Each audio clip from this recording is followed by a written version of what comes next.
যারা বলে তোমরা তো হাউসওয়াইফ, তোমাদের আবার কিসের কাজ, একমাত্র খেটে তো মরি আমরাই ওয়ার্কিং ওমেনরা, তারা আদপেই হাউসওয়াইফদের কাজগুলোকে মূল্যায়ন করে না। যদি তারা মূল্যায়ন করতো তাহলে হয়তো তারা এরকম কথাগুলো বলতে পারতো না। যেমন ধরুন না কেন, গতকাল ছিল রাখি পূর্ণিমা, সেই উপলক্ষে আমি অনেকগুলো ভিডিও শুট করে রেখেছিলাম আপলোড করব বলে, আপনাদের সঙ্গে আমার দুঃখ খুশির মুহূর্তগুলোকে ভাগ করে নেব বলে। কিন্তু এই ভিডিওগুলিকে শুট করতে গিয়ে আমাদের গৃহিণীদের যে কী রকম সমস্যার সম্মুখীন হতে হয় তা হয়তো আপনাদের বোঝানো সম্ভব নয়। রাখি পূর্ণিমার ভিডিওটা রাখি পূর্ণিমার দিন আপলোড করতে না পারবার একটা খেদ মনের মধ্যে রয়েই গেল। যাই হোক, আপনারা আমার সমজদার বন্ধু, আপনারা নিশ্চয়ই ব্যাপারটা বুঝতে পারবেন।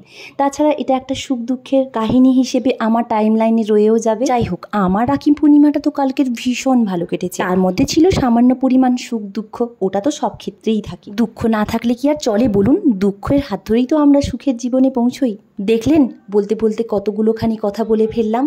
যাই হোক, আপনাদের সকলে রাখি পূর্ণিমা কেমন কাটলো তা অবশ্যই কমেন্টে জানাবেন। সকলে অনেক ভালো থাকবেন, টাটা।